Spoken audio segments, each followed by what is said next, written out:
जों दिनै बेरगाव जिल्ला कमिटिनि दैदेनगिरि आरो बेरगाव जिल्ला कमिटिनि सिङाव थानाय ब्लक कमिटिनि दैदेनगिरिफोरजों जों मोनसे इउपिपिएल हान्जानि मिडिया सेलनि जानानै जोङो मोनसे लोगो हमलाय जों हाबाफारि खुंदों। जोंनि मानगोनां चिफ सार आरो मानगोनां इउपिपिएलनि आफादगिरि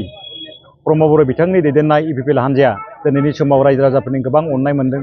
रायजो राजाफोरनि मोजां खामानि मावनायनि उनावहाय जों दिनै रायजो राजाफोरनो जोंनि इउपिपिएल हान्जा आरो बिटिआर सरकारा मा मावदों जों बिनि सायाव मोनसे जों चर्चा खालामदों। जों दिनैनि समाव बुंनो हायो इउपिपिएल हान्जाया 2020 मायथाइनि 15 डिसेम्बराव बिटिसि सरकार दैदेननायनि उनावहाय दिनै रायजो राजाफोरनि मोजां जौगानाय, रायजो राजाफोरनि गेजेराव मोजां सोमोन्दो खौसेथि लाबोनायनि थाखाय जों जेरैबायदि खामानि मावदों बे खामानि मावनायनि दिनै फिथाइ महरै दिनै जोंनि गेजेराव जों गोबां हारिसाफोरनि गेजेराव जों गोजोन खौसेथि जों फैनायखौ नुनो मोन्दों। दिनै बिटिआर सरकार आरो इउपिपिएल हान्जा दैदेननायनि गेजेरजों दिनै 10,000निबो बारा जों सेल्फ हेल्प ग्रुप आइजो बिथांमोननि गेजेराव जों दिनै माइनाव सोरां बिथांखि जों रानना होनो हादों। दिनै जों रोजा रोजा रायजो राजाफोरनि गेजेराव गियान सोरां बिथांखि, रोजा रोजा रायजो राजाफोरनि गेजेराव जों अनसुंथाइ बिथांखि आरो गोबां बेबायदिनो स्किम जों राननानै दिनै रायजो राजाफोरनि जों सिबिनाय होगासिनो दङ। दिनैनि समाव जों बुंनो हायो इउपिपिएल हान्जाखौ मोजां मोननानै गुबुन गुबुन थाखोनि दैदेनगिरि, गुबुन गुबुन समाजनि दैदेनगिरि आरो गोबां थाखोनि रायजो राजाफ्रा दिनै इउपिपिएलनि फारसे दोलै नोगोरै जयेन जानाया दिनैनि समाव इउपिपिएल हान्जा रायजो राजाफोरनि अनसायनाय मोननानै मोनसे गोख्रों हान्जा जानो हादों। बिनिनो फोरमान महरै जों दिनै बुंनो हायो। फैगौ सेप्तेम्बर आरो अक्ट'बर दाननि गेजेराव जानो गोनां जानाखि बिसायख'थि बिटिसिनि बे बिसायख'थियाव इउपिपिएल हान्जाया गावनि सक्ति दैदेननायनि गेजेरजों रायजो राजाफोरनि अनसायनाय मोननानै जों गोबां बिबांनि जों मासिनि देरहानानै फिन सरकाराव फैनायजों लोगोसे रायजो राजाफोरनि गाहाम हाबा मावनायाव जों जाफुंसारनो हागोन जोंहा फोथायनाय दङ। दिनैनि समाव दिनै इउपिपिएल हान्जा दैदेननाय सरकारनि गेजेरजों दिनै बिटिसि ओनसोलाव गोबां गेलेनाय बिथिङाव जौगाबाय, सोलोंथाइ बिथिङाव गोबां जौगाबाय। बड'फा सुपार 50 मिसननि गेजेरजों गोबां जोंनि बे बड'लेण्ड हालामनि सेंग्रा सिख्लाफ्रा एपिएससि, इउपिएससियाव मोजां फिथाइ लानानै गोबां जाफुंसारनाय हाबाफारि जों नुनो मोन्दों। दिनैनि समाव गेलेनाय बिथिङाव इन्टारनेशनेल एशियान ख'ख'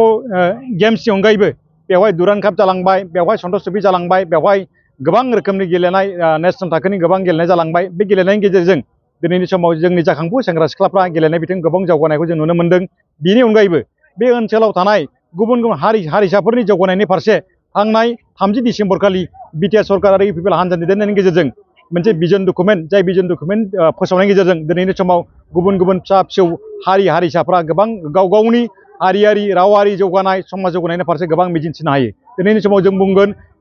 बड'लेण्ड हालामा दिनैनि इउपिपिएल दैदेननाय सरकारनि गेजेरजों गोबां जौगानाय फारसे दावगानायजों लोगोसे सुबुं समाजनि जानाखि लिभिं स्टेन्डार्ड बेबो जौगानाय फारसे जों फैनायखौ नुनो मोन्दों। बेनिखायनो आं खावलायगोन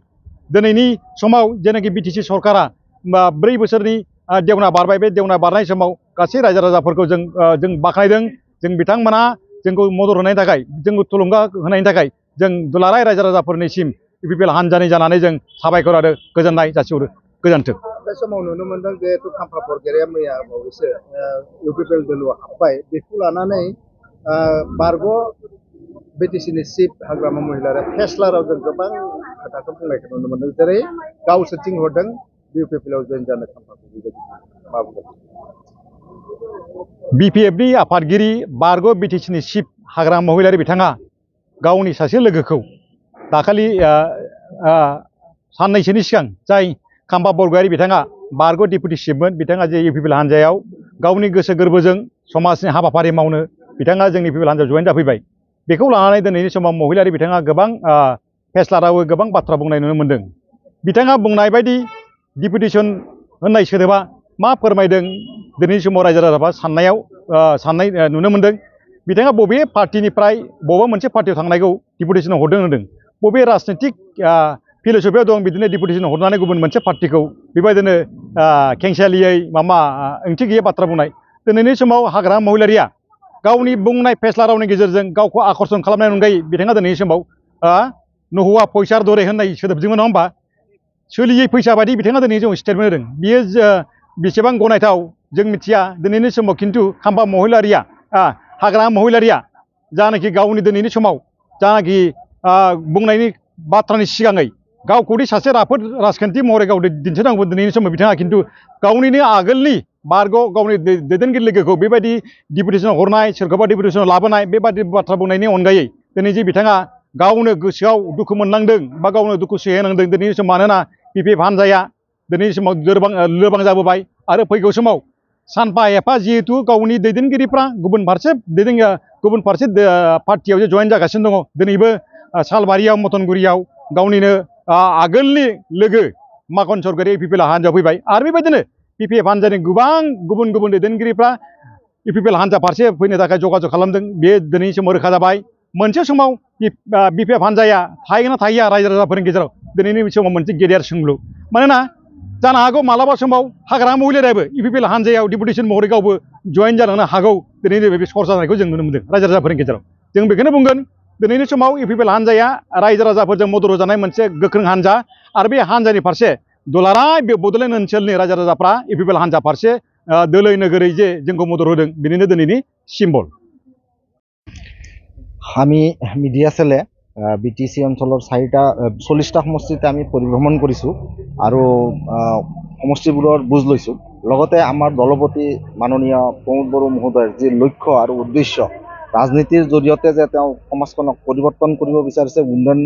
কৰিব বিচাৰিছে বিভিন্ন জাতি জনগোষ্ঠীৰ উন্নয়ন কৰিব বিচাৰিছে সেই লক্ষ্য উদ্দেশ্যবিলাক আমি ডিষ্ট্ৰিক্ট কমিটিবিলাকৰ লগত আমি আলোচনা কৰিছোঁ আৰু আজি ঠিক সেই বেৰগাঁৱত আহিও আমি সেই বেৰগাঁও ডিষ্ট্ৰিক্ট কমিটিৰ লগতে বিভিন্ন ব্লক কমিটিসমূহৰ লগতে এই বিষয়খিনিহে আলোচনা কৰিছোঁ আমি ক'ব বিচাৰিছোঁ যে প্ৰমোদ বড়ো চৰকাৰে কিছুমান বিশেষ কাম কৰিছে যে যেনেকৈ মানৱ সম্পদ উন্নয়নৰ কথা তেওঁ কৈছে আপোনালোকে জানেই যে তেওঁলোকে আমাৰ চৰকাৰে ছুপাৰ 50 মিছনৰ জৰিয়তে মানৱ সম্পদ গঢ়িব বিচাৰিছে 3 বছৰ উকলি গ'ল আজি ছুপাৰ 50 মিছন কৰি আৰু এই ছুপাৰ 50 মিছন এতিয়া ছুপাৰ 100ত পৰিণত কৰিছে তো ইতিমধ্যে ভালেকেইজন আমাৰ বিটিচিবাসী শিক্ষিত নিবনুৱাই ভাল পোষ্টত নিয়োজিত হৈছে কোনোবাই APSC পাছ কৰিছে কোনোবাই UPSC পাছ কৰিছে আৰু লগতে বিভিন্ন জাতি জনগোষ্ঠীৰ উন্নয়নৰ কাৰণে ভিজন ডকুমেণ্টছৰ সৃষ্টি কৰিছে আমাৰ দলপতিয়ে ভিজন ডকুমেণ্টছৰ জৰিয়তে বিভিন্ন জাতি জনগোষ্ঠীৰ যিবোৰ লেবছ আছিল সেই লেবছবোৰ কালেক্ট কৰি এটা ডকুমেণ্টছ বনাইছে আৰু সেই ডকুমেণ্টছবোৰ বিভিন্ন জাতি জনগোষ্ঠীক নেতৃত্ব দিয়া ছাত্ৰ সংগঠন হওক সন্মিলন হওক তেওঁলোকক অৰ্পণ কৰিছে আৰু তেওঁলোকক ডিছকাশ্যন কৰি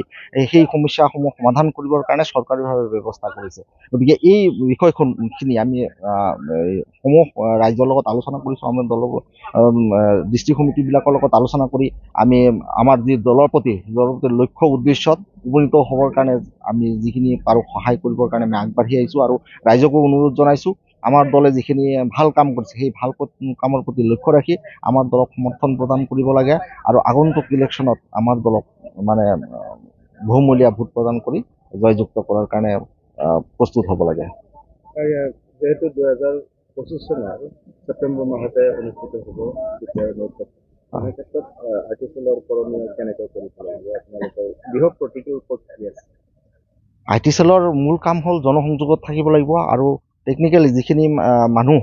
সামাজিক মানুহ সেই সামাজিক মানুহখিনি টাষ্টত আহি যিবিলাক ভাল কাম সেই ভাল কামবিলাক ক'ব লাগে আমি যিবিলাক আমাৰ দলপতি লক্ষ্য আৰু উদ্দেশ্য লৈ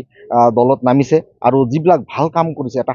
যেনেকৈ আমাৰ ডাঙৰ এচিভমেণ্ট আমি শান্তিৰ স্থাপক দল গতিকে এই শান্তি স্থাপনৰ লগতে উন্নয়নো যে সম পৰ্যায়ৰে হৈছে শিক্ষাও যে হৈছে সম পৰ্যায়ৰ সেই কথাখিনি আমি ৰাইজক জনাম আৰু আমাৰ যি গুড এচিভমেণ্ট সেই এচিভমেণ্টৰ জৰিয়তে ৰাইজৰ পৰা আমি সঁহাৰি বিচাৰিম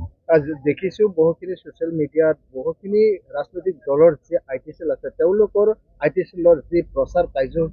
কাৰ্যসূচী মাথো সমালোচনামূলকহে দেখা গৈছে কি ক'ব আমি বোকাচতীয়া ৰাজনীতি আমি কৰিব বিচৰা নাই আমি বিচাৰিছিলোঁ আমাৰ যিবিলাক ভাল কাম আমাৰ যি দলৰ নীতি আদৰ্শ আমাৰ দলপতিৰ যি এটা লক্ষ্য সেই লক্ষ্যত উপনীত হ'বৰ কাৰণে যিবিলাক তেওঁ ভাল কামবিলাক কৰিছে সেই ভাল কামবিলাক আমি প্ৰচাৰ কৰিব বিচাৰিছোঁ আৰু সেই ভাল কামৰ জৰিয়তে আমি সমাজৰ মাজত সোমাই যাব বিচাৰিছোঁ আৰু আমি সেনেকৈ মানে জিকি যাবৰ কাৰণে আমি চেষ্টা কৰিছোঁ কাৰণ ভাল সদায় ভালে টেঙা আম বেছিদিন বজাৰত বিক্ৰী নহয় গতিকে বোকাচতীয়া ৰাজনীতি আমি নকৰোঁ আমি ভাল কামৰ জৰিয়তে আমি ৰাইজৰ সঁহাৰি পাম ৰাইজৰ মাজত আদৰ পাম বুলি আশা ৰাখিছোঁ